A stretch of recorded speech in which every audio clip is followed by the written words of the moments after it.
Campery, Colombo Campery, Campery, Campery, Colombo Campery. අපි highland ආයතනයේ highland කියදී ඔයගොල්ලෝ හැමෝම දන්නවා ඇති හයිලන්ඩ් කියන්නේ රටේ තියෙන ප්‍රධාන ඩේරි ප්‍රොඩක්ෂන් කරන ෆැක්ටරි එකක්. එතකොට මේන් විදිහට අපිට ෆැක්ටරිස් 4ක් තියෙනවා ලංකාව ඇතුළත. කොළඹ එකක්, දිගණ එකක්, පොළොන්නරුව වගේම අඹේවැල. ඒකට අපි ප්‍රධාන වශයෙන් කරන්නේ කිරි ආශ්‍රිත නිෂ්පාදන. ඔයගොල්ලෝ දන්නවා ඇති යෝගට් තියෙනවා, කල්කිරි තියෙනවා, මිල්කී යෝගට් තියෙනවා. මේ අලුතෙන් ලොන්ච් කරපු අයිස්ක්‍රීම් වර්ගයක්. ඊළඟට කර්ඩ් එක තියෙනවා. කිරි පිටි තියෙනවා. මේ අයිස්ක්‍රීම් වර්ග 4 ලීටර්ස්, 2 ලීටර්ස්, 1 ලීටර්ස් වගේ බටර්ස් තියෙනවා. ඊළඟට උකු කළ කිරි එක තියෙනවා. මේක අපිට පාවිච්චි කරන්න පුළුවන් අලටොෆී ඊළඟට කිරි ටොෆී වගේ දේවල් හදන්න. ඉතින් ඒව තමයි අපි ප්‍රධාන වශයෙන් හයිලන්ඩ් එකේ විදිහට එළියට ලබා දෙන්නේ. ඊළඟට මම ඔයාලට කියන්නම් අපිට කොහොමද කිරි හම්බ වෙන්නේ කියලා. සාමාන්‍යයෙන් කිරි ගොවියගෙන් කිරි එද්දී අපිට මේන් විදිහට ඩිරෙක්ට්ලි විදිහට ෆැක්ටරියට කිරි හම්බ වෙන්නේ නැහැ. එතකොට ගොවිය ඉස්සෙල්ලම කරන්නේ ෆාම් මැනේජ්මන්ට් සොසයිටි කියලා ගම්වල තියෙන සොසයිටි තියෙනවා. හරිද? ඒගොල්ලෝ ඒකට ඒගොල්ලෝගේ කිරි ටික ලබා දෙනවා. ඒ ලබා දුන්නට පස්සේ ඒවා චිලින් සෙන්ටර් වලට යනවා. ඔයගොල්ලෝ දැකලා ඇති ඔයගොල්ලෝ පැතිවල ඇති චිලින් සෙන්ටර් මිල්කෝ එකේ ඒ චිලින් සෙන්ටර් එක හරහා තමයි අපිට කිරි ටික ඔක්කොම එන්නේ ෆැක්ටරි එකට. ඔයගොල්ලෝ දැකලා ඇති මෙන්න මේ වගේ බවුස පාරේ යනවා. මේ වගේ සුත් පාට බවුස මේ වලින් තමයි කිරි ට්‍රාන්ස්පෝර්ට් කරන්නේ. ඉතින් ඊට පස්සේ කිරි ටික ආවට පස්සේ ෆැක්ටරියට ආවට පස්සේ අපි ටෙස්ටිං වගේක් කරනවා. ඒවට කියනවා අපි ප්ලැට්ෆෝම් ටෙස්ටිං කියලා. ඒවා ප්‍රධාන විදිහට 4කට බෙදෙනවා ටෙස්ටිං වර්ග. ඒකෙදි අපිට තේරෙනවා නම් ඒ කිරිවල ක්වොලිටි එක අපිට ගැළපෙන විදිහට මට්ටමක නැහැ කියලා අපි ඒ කිරි එක එහෙම රිජෙක්ට් කරලා දානවා.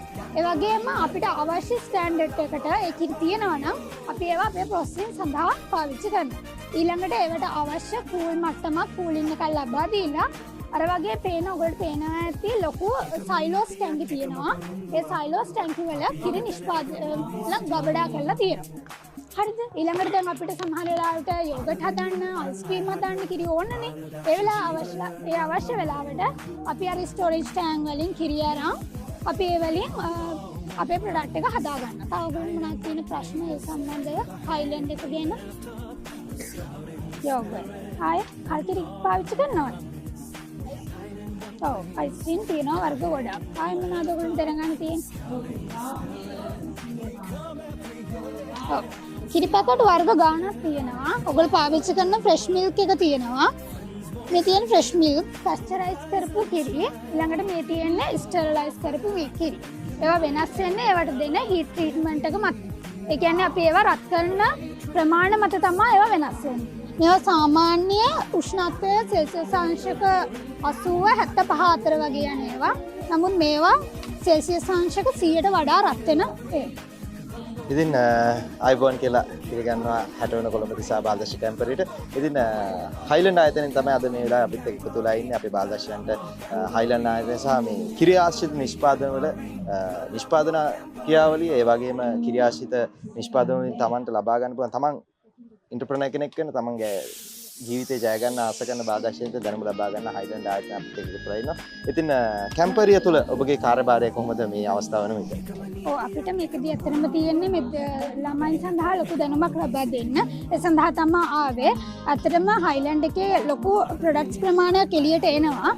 ඒ වගේම හයිලන්ඩ් කියන්නේ රටේ තියෙන ප්‍රසිද්ධ මේකක් වශයෙන් අපි ඇත්තටම මොනවද මේවට දාන්නේ කොහොමද මේවා හැදෙන්නේ කියන එක ඇත්තටම මේ ළමයි පොඩි ළමයි දැනගන්න ඕන. මම හිතන්නේ ඒක ගොඩක් වැදගත් ඒ ළමයි දැන්ම දැනගන්න. ඔව් ඇත්තටම ගොඩක් කට්ටිය පාවිච්චි කරනවා අපේ යෝගට් පාවිච්චි කරනවා, කල්කිරි පාවිච්චි කරනවා, එදිනදා මේ පාවිච්චි කරන UST එක තියෙනවා. ඉතින් ඒ කට්ටිය ඇත්තටම එදිනදා පාවිච්චි කරන ඒවා කොහොමද හැදෙන්නේ මොනවද ඒවට දාන්නේ කියලා එක ඒ කට්ටියම දැනගන්න එක ගොඩක් විශේෂයෙන්ම නවීන තාක්ෂණය උපයෝග කරන විශේෂ මේ ඔබට අපේ පසුපසින් පෙන්වන රූපරාම වල පෙන්වන්න තිබෙනවා මේ කොහොමද මේ ක්‍රියාවලින් සිද්ධ වෙන්නේ කියන එක සහ ඒ සම්බන්ධව විශේෂ දැනුවත් කිරීමක් තමයි මේ අවස්ථාවේදී මේ ස්ථානයේ පැවැත්වෙමින් තිබුණේ. ඉතින් ඔබතුමීටත් හයිලන්ඩ් ආයතනයට විශේෂයෙන් ස්තුතිවන්ත වෙනවා. අපේ බාලදක්ෂයන් වෙනුවෙන් මේ ස්ථානයට ඇවිල්ලා ඔවුන් වෙනුවෙන් මේ දැනුම් බෙදා හැරීමට කටයුතු කිරීම සම්බන්ධයෙන් ස්තුතිවන්ත වෙනවා. ඉතින් අපි නැවත වතාවක් හමු. 60 වන දිසා Colombo බාලදක්ෂ කැම්පරිය. Camboree, Camboree, Colombo, Camboree.